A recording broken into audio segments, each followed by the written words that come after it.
আসসালামু আলাইকুম guys, welcome to my channel. আমি আয়েশা আক্তার বলছি। আশা করি সবাই অনেক অনেক ভালো আছেন। তো আজকে হচ্ছে আমার খালাতো বোনের গায়ে হলুদের জন্য দুটো কেক বানাবো। আর এত গরমের মধ্যে আজকের এই কেক বানানোর জার্নিটা আপনাদের সাথে শেয়ার করব।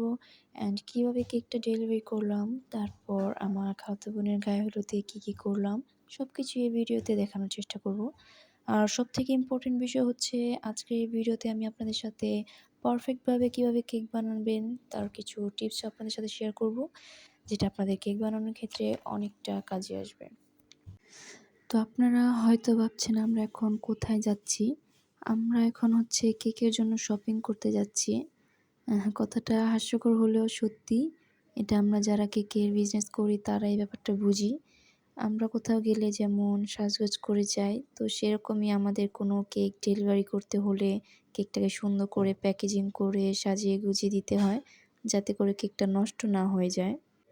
তো আমরা এখন রাজেন্দ্রপুর বাস স্ট্যান্ড থেকে আবদুল্লাপুর স্ট্যান্ডে যাচ্ছি।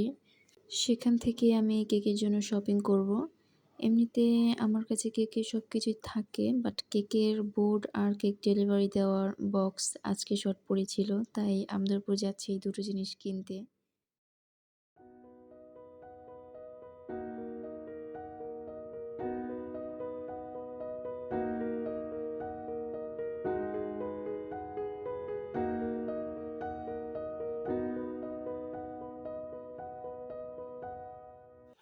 এই যে দেখুন, আমরা এখন ঢাকা কেন্দ্রীয় কারাগারের কাছে চলে এসেছি।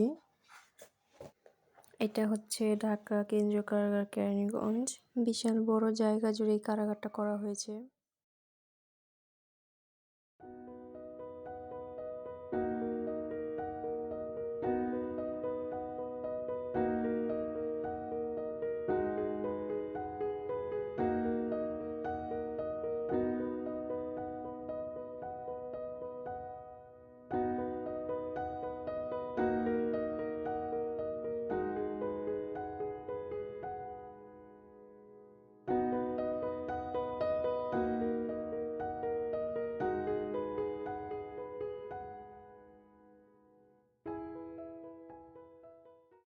এই জায়গাটাতে হচ্ছে অনেক বড় লাইন লেগে থাকতো।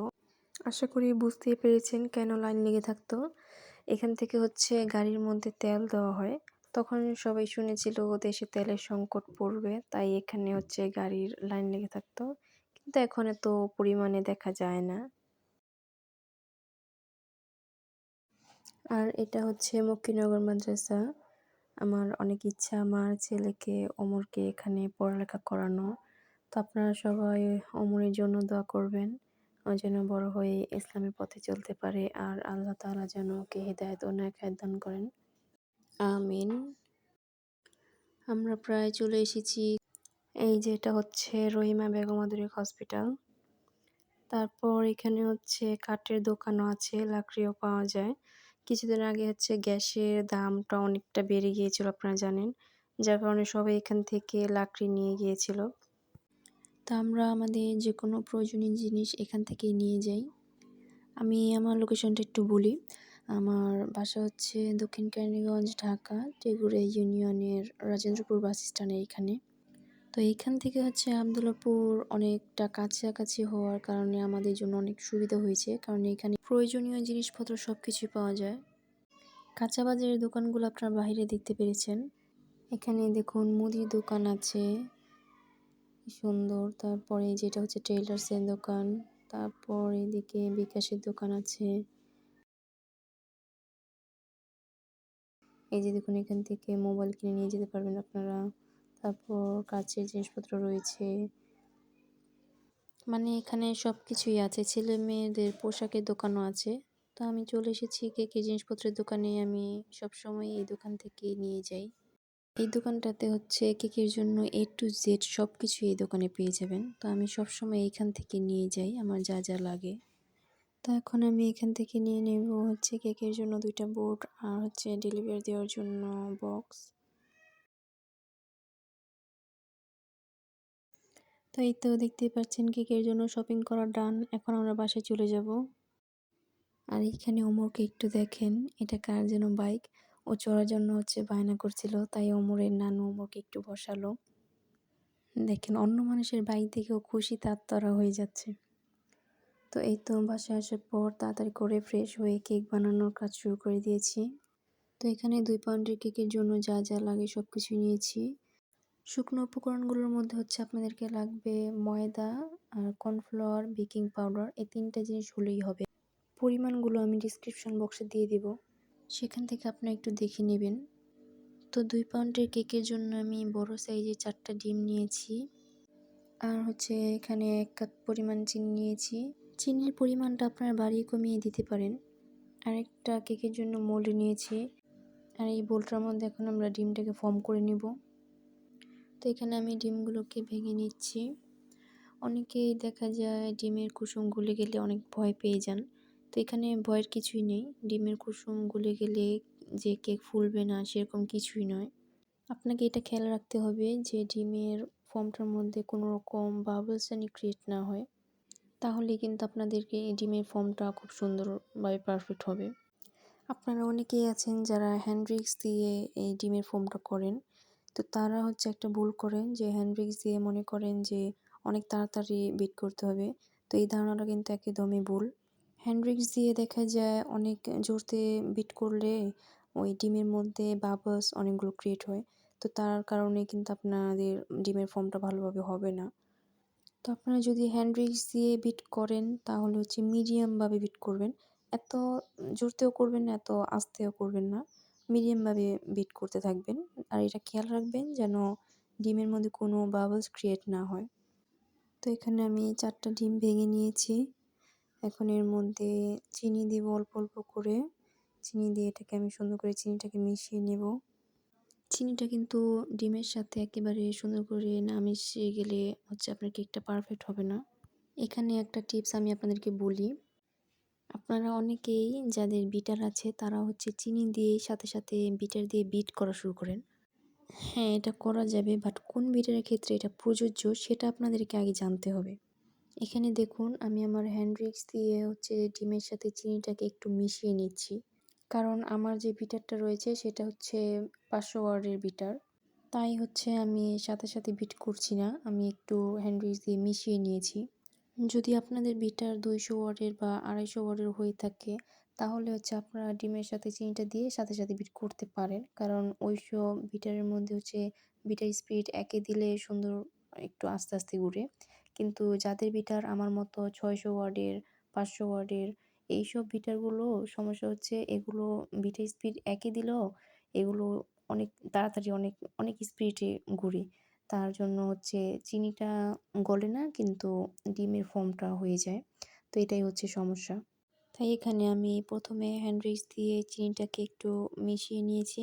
তারপর এখন আমি বিটার দিয়ে বিট করব। তো যাদের হচ্ছে ৫০০-৬০০ ওয়াটের বিটার তাদেরকে আরেকটা গুরুত্বপূর্ণ একটা টিপস বলি। সেটা হচ্ছে আপনারা কখনোই ১ পাউন্ডের যে কেকগুলো আছে সেটার জন্য কিন্তু আপনাদের ২ টো ডিম বিট করতে হয়। তো ১ পাউন্ডের কেক বানানোর ক্ষেত্রে আপনারা কখনোই এই বিটার দিয়ে হচ্ছে বিট করবেন না। কারণ হচ্ছে যদি সেটা করতে যান তাহলে ডিমগুলো দেখা যায় পানি ছেড়ে দেয় বা অনেক অতিরিক্ত স্পিডে বিটার চলার কারণে সেই হচ্ছে ডিমটা ভালোভাবে ফর্ম হয় না। তো এখানে আমি ২ পাউন্ডের কেকের জন্য হচ্ছে বিটারটা ইউজ করছি।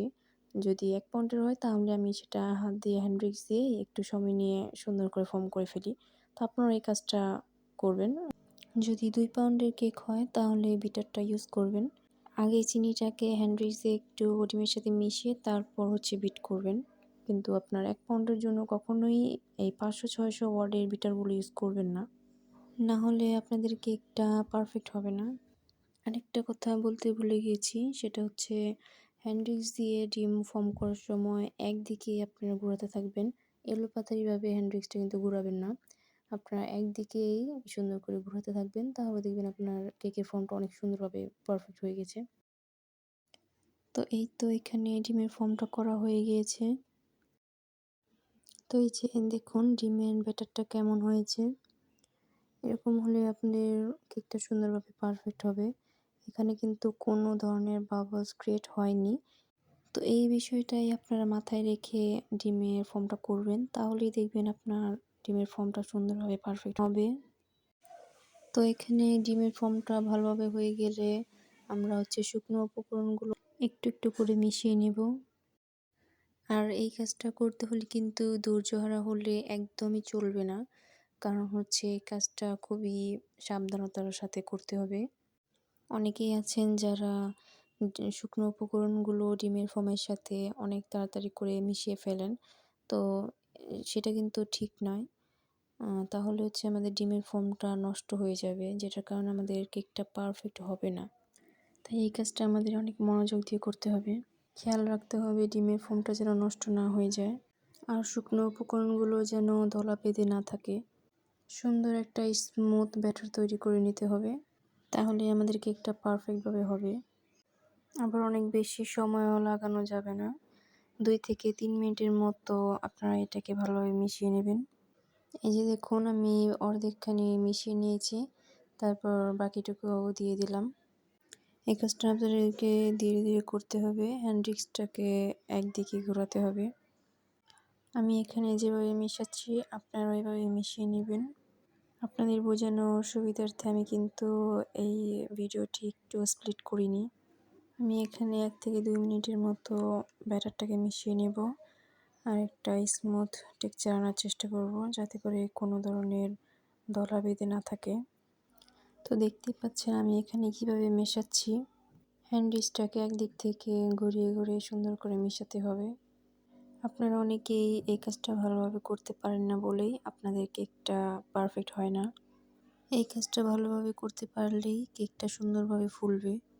আর ডিমের স্মেলটা যাওয়ার জন্য আমি কিন্তু এখানে ভ্যানিলা এসেন্স ব্যবহার করেছিলাম। তো এটা আপনাদেরকে বলতে ভুলে গিয়েছি। তো এখন আমার শুকনো উপকরণগুলো মেশানো হয়ে গিয়েছে।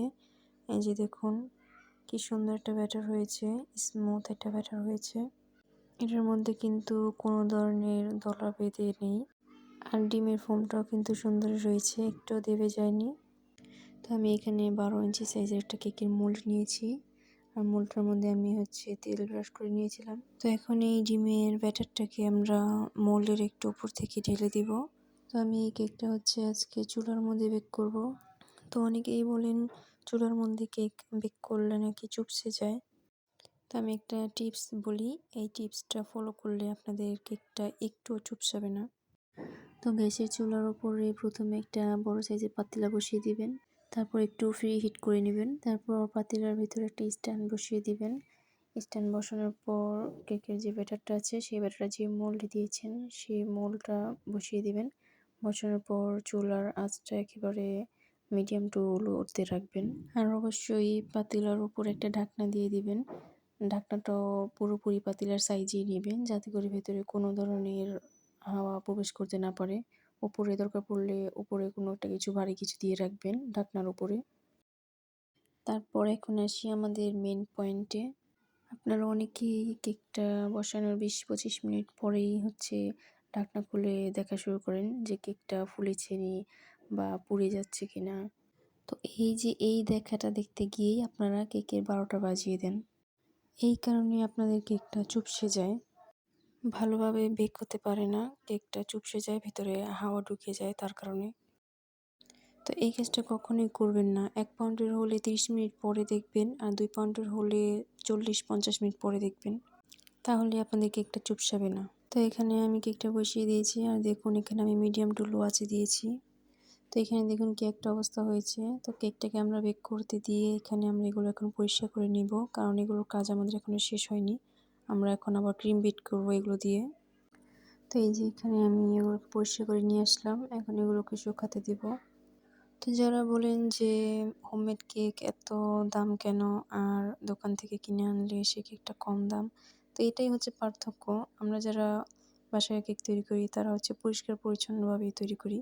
তো যাদের হোমমেড কেক হজম হয় না তারাই এই সমস্ত কথাগুলো বলে।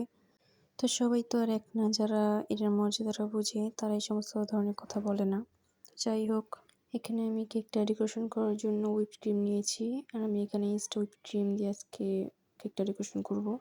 তো এখানে আমি 3 কাপ পরিমাণের হুইপড ক্রিম নিয়ে নিয়েছি। 2 পাউন্ড কেকের জন্য 3 কাপ পরিমাণ হুইপড ক্রিম লাগে না। তারপর আজকে আমার যেহেতু ডিজাইনটা একটু অন্যরকম ছিল, তার জন্য একটু বেশি লেগেছে। তো অতিরিক্ত গরমের মধ্যে ক্রিম কিভাবে বিট করলে স্টিফ হবে সেটাও আমি আপনাদের সাথে শেয়ার করব। আর আজকেও কিন্তু অনেক প্রচুর পরিমাণ গরম পড়েছে, তাই আমি ক্রিমের মধ্যে কী কী ইউজ করেছি সেগুলো দেখাবো। তো কেকের জন্য আরেকটা টিপস আমি আপনাদেরকে বলি। অনেকের মনে প্রশ্নটা জাগে যে কেকটা হয়ে গিয়েছে কি না সেটা কিভাবে বুঝবো? তো এটা বোঝা একদমই সহজ। আপনার কেকটা যদি ১ পাউন্ডের হয়ে থাকে তাহলে আপনি ৩০ মিনিট পরে হচ্ছে ঢাকনাটা খুলে দেখবেন। এখানে ভয় পাওয়ার কিছুই নেই। আপনি যদি মিডিয়াম টু লো আঁচ দিয়ে থাকেন তাহলে আপনার কেকটা ৩০ মিনিটে একদমই পুড়ে যাবে না। সুন্দর মতো পারফেক্ট হবে। তো ৩০ মিনিট আগে কখনোই আপনারা ঢাকনাটা খুলবেন না। ৩০ মিনিট পর ঢাকনাটা খুলে দেখবেন যে কেকের উপরের অংশটা কি সাদা রয়েছে নাকি হচ্ছে লালচে, লালচে হয়েছে। যদি দেখেন যে সাদা আছে তাহলে টুথপিক দিয়ে বা কোনো কাঠি দিয়ে কোনো কিছুই করবেন না। ঢাকনাটাকে ভালো করে লাগিয়ে দিবেন। তারপর কিছুক্ষণ পরে ৫ মিনিট পরে খুলে যদি দেখেন যে লালচে, লালচে হয়ে গিয়েছে তাহলে একটা টুথপিক দিয়ে বা কাঠি দিয়ে আপনারা চেক করে নিতে পারেন। তো কেকটা লালচে, লালচে হওয়ার আগে আপনারা কখনোই টুথপিক দিয়ে দেখবেন না। লালচে হওয়ার পরে দেখবেন। তাহলে আপনার কেকটা চুপসাবে না, সুন্দর থাকবে। আর ক্রিমটা স্টিপ করার জন্য আপনারা ২ টা জিনিস ইউজ করতে পারেন। একটা হচ্ছে milk chocolate, white milk chocolate আমি এখানে দিয়েছি। আর গুঁড়া দুধ ইউজ করবেন তাহলে এই ক্রিমটা স্টিপ হবে। আর প্রচুর পরিমাণে গরম পড়েছে তাই আমি কেকটাকে ফ্রিজে রেখে, রেখে হচ্ছে ডেকোরেশন করছিলাম। আর এটা হচ্ছে ১ পাউন্ডের একটা চকোলেট কেক। এটা কিন্তু আমি হাত দিয়েই ব্যাটারটাকে তৈরি করেছিলাম। দেখেন কি সুন্দর হয়েছে। পারফেক্ট কিন্তু হয়েছে। আগের কেকটাও সুন্দরভাবে ফুলেছিল। বাট ওটা আমার দেখাতে ভুলে গিয়েছি। ভিডিওটা কেন জানি হয়নি। তো আমার এখানে ২ টা কেকই খুব সুন্দরভাবে পারফেক্ট হয়েছিল। তো এই টিপসগুলো আপনারা ফলো করলে আপনাদের কেকগুলো পারফেক্টভাবে হবে। আর এইদিকে আমি কেকটাকে ডেকোরেশন করে ফেলেছি। আর অতিরিক্ত গরমের কারণে আমি হচ্ছে ভিডিওটা করতে পারিনি ভালো করে। বারবার ফ্রিজে রেখে, রেখে কাজ করছিলাম। আর এটা হচ্ছে ১ পাউন্ডের চকোলেট কেকটার ফাইনাল লুক। দেখুন আমি হচ্ছে ২ টাই সুন্দর করে ফ্রিজে রেখে, রেখে করেছিলাম। তো আপনারা এরকম সুন্দর আর মজাদার কেক অর্ডার করতে চাইলে স্ক্রিনে দেওয়া এই নাম্বারটি দিয়ে অর্ডার করতে পারেন। আর আমি আমার লোকেশনটাতেও বলেছি। তো আশেপাশে কেউ থাকলে অর্ডার করতে চাইলে করতে পারেন আপনারা। আমি এই নাম্বারটি ডিসক্রিপশন বক্সে দিয়ে দিব। সেখান থেকে আপনারা চাইলে দেখে নিতে পারেন। আর এই ভিডিও থেকে যদি আপনারা একটু হলেও উপকৃত হয়ে থাকেন তাহলে প্লিজ আমার চ্যানেলটাকে সাবস্ক্রাইব করে দিবেন। কারণ আপনাদের একটা সাবস্ক্রাইব আমাকে ভিডিও করতে অনেক বেশি উৎসাহ দেয়। তো দেখতেই পাচ্ছেন আমি এখানে কেকটাকে প্যাকেজিং করছি। তো এখানে আরও একটা টিপস আপনাদেরকে দেই আমি। তো অনেক সময় দেখা যায় যে অনেক দূরে কোথাও আমাদের ডেলিভারি দিতে হয়। তো তখন হচ্ছে রাস্তাঘাট উঁচা নিচে থাকার কারণে দেখা যায় কেকটা নষ্ট হয়ে যায়। তো এই সমস্যাগুলো এড়াতে আপনারা বক্সের মধ্যে এরকম করে কসটিপ দিয়ে দিতে পারেন। তো আমিও এখানে দিয়ে দিচ্ছি কারণ আমার খালাদের বাসা আমার এখান থেকে অনেকটা দূরে। আর গ্রাম অঞ্চলের রাস্তাঘাট তো আপনারা বুঝতেই পারেন কেমন হবে, একেবারে নাজেহাল অবস্থা। তাই আমিও কসটিপ দিয়ে দিলাম। এতে করে আমাদের কেকটা নষ্ট হবে না, যেমন কেক ছিল তেমনই থাকবে। আর আমি এখানে কেকের বোর্ডের সমানই কেকের বক্সটাও নিয়েছিলাম, যার কারণে আমি অনেকটা নিশ্চিন্ত থেকেছি। তো আপনারাও নিশ্চিন্ত থাকতে হলে এই কাজটা করতে পারেন। অনেকে আছে কেকের বোর্ডের থেকে কেকের বক্সটা ১ ইঞ্চি ২ ইঞ্চি একটু বেশি নেয়। তো সেক্ষেত্রে দেখা যায় যে আমাদের কেকটার বোর্ডটা একটু লড়াচড়া বেশি করে। তো তখন কিন্তু একেবারে নিশ্চিন্তে থাকা যায় না, একটু না একটু চিন্তা লাগেই। একেবারে নিশ্চিন্ত থাকার জন্য আপনারা এই টিপসটা কিন্তু ফলো করতেই পারেন। তো এই তো আমরা এখন যাচ্ছি। আরেকটা কথা আপনাদেরকে বলতে ভুলে গিয়েছিলাম। আমি কিন্তু কেকটা ১ দিন আগে বানিয়ে রেখেছিলাম। কারণ কেকটা সেট করতে আমি ১ দিন হচ্ছে ফ্রিজে রেখে দিয়েছিলাম। যেটার কারণে কেকটা সুন্দর রয়েছে। আর এত গরমের কারণে হচ্ছে কেকটা নষ্ট হয়ে যায়নি। তো ২ পাউন্ডের কেকটার জন্য যে বোর্ডের সমানে বক্সটা নিয়েছি সেটা তো আপনারা দেখতেই পেয়েছেন। কিন্তু আমি ১ পাউন্ডের কেকটার জন্য একটু চিন্তায় ছিলাম। কারণ এটা হচ্ছে বোর্ডের থেকে বক্সটা একটু বড় ছিল, ২ ইঞ্চির মতো একটু বড় ছিল। তাই আমি এখানে রশি দিয়ে বেঁধে নিয়েছি যাতে করে কোনো সমস্যা না হয়।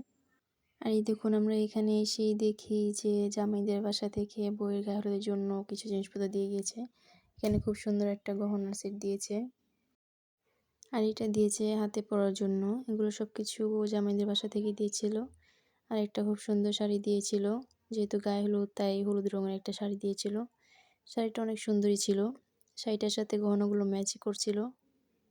তারপরও আমাদের খালামণি তো আগেই একটা কিনে রেখেছিল শাড়ি। তো ওকে ওই শাড়িটাই পরিয়েছিলাম। কারণ এটা থেকে ওই শাড়িটা আমার কাছে খুব ভালো লেগেছিল তাই। আর এখানে দেখুন মেহেদিও দিয়েছে। আর এখন আমি এই বউকে মেহেদি দিয়ে দেবো। এই যে দেখুন আমি এত ভালো করে মেহেদি দিতে পারি না। তারপরও দিয়ে দিয়েছি। ও দিতে চায়ও না। তারপর আমি ওকে জোর করে দিয়ে দিয়েছি। আর সবকিছু ছোটখাটোভাবেই করা হয়েছিল। এমনিতে কোনো রকমের দুমদাম কোনো কিছুই করা হয়নি। এমনি শুধু ঘরের মধ্যে আমরাই ছিলাম। আত্মীয়স্বজনরাই ছিলাম, কাছের আত্মীয়স্বজনরাই ছিলাম। তো তাই ওকে আমি শাড়ি পরিয়ে দিয়েছি আর আমি মেকআপ করিয়ে দিয়েছিলাম, সাজিয়ে দিয়েছিলাম। আর মেহেদিটা তো দেখলেনই আপনারা, ওটা আমি জোর করে ওকে দিয়েছি। আর এটা হচ্ছে আমার ছোট ভাই জুনায়েদ। ও হচ্ছে বউকে না দিয়ে ও নিজে একাই খেয়ে ফেলছে সবকিছু। আর আমরা অনেক মজা করছিলাম কারণ এখানে শুধু আমরাই ছিলাম। এত বাইরের মানুষ ছিল না। আমাদের নানিরা ছিল তো নানিদের সাথে একটু ফাইজলামি করছিলাম। আর গ্রামের মানুষ এত ধুমধাম করে কোনো অনুষ্ঠান করতে বা কোনো আয়োজন করতে তারা পছন্দ করে না এতটা। আবার সবার মাইন্ডও এক না। গ্রামে অনেকেই বড়সড় করে আয়োজন করে। তো সবার চিন্তাভাবনা তো আর এক থাকে না। তো যাই হোক আমার খালাতো বোনেরটা ঘরের মধ্যে ছোটখাটো আয়োজন করা হলেও আমরা কিন্তু অনেক আনন্দই করেছিলাম। জুনায়েদ হচ্ছে নানিদের সাথে ফাইজলামি করছিল। আমরা সবাই করছিলাম নানিদের সাথে ফাইজলামি। তো আমার নানিকে এখন জুনায়েদ হচ্ছে কেক খাওয়াই দিতেছে। আর কারেন্ট ছিল না তখন তাই এখানে একটু অন্ধকার লাগছিল। আর আমার নানিকে দেখুন জুনায়েদ যে কি একটা অবস্থা করে দিয়েছিল কেক খাওয়াতে সময়। আমার নানি আবার ওকে দিয়ে দিয়েছিল। আর এখানে দেখুন আমার আম্মু আবার ওর গালটাকে পুছে দিয়েছিল। কি সুন্দর একটা কাহিনী। তো আয়োজনটা ছোটখাটো হলেও আমরা কিন্তু সারারাতই ফাইজলামি করছিলাম, আনন্দ করছিলাম। আর আমাদের পাশাপাশি আমার ছেলে ওমরও হচ্ছে অনেক আনন্দ করছিল। আমাদের সাথে ও জেগেছিল। তো বিয়ের ব্লগটা আমি আপনাদের সাথে খুব শীঘ্রই শেয়ার করব। তো ওর বিয়ের আয়োজনটাও খুব ছোটখাটোর মধ্যেই ছিল। তো যখন বিয়ের ব্লগটা ছাড়বো তখন আপনারা দেখতে পারবেন। এখানে সবার গায়ে হলুদ দেওয়া শেষ। তো লাস্টে আমি আর ওমর হচ্ছে একটু গায়ে হলুদ দিয়ে দিলাম। তখন কারেন্ট ছিল না আর অনেক রাত হয়ে গিয়েছিল তাই আমরা কারেন্টের জন্য অপেক্ষা করিনি। তো তাই এখানে ক্যামেরায় হচ্ছে অন্ধকার দেখাচ্ছিল। তো আজকের ভিডিওটি এই পর্যন্তই। ভিডিওটি ভালো লেগে থাকলে প্লিজ আমার চ্যানেলটাকে সাবস্ক্রাইব করে দিন। সবাই ভালো থাকবেন, সুস্থ থাকবেন। আল্লাহ হাফেজ।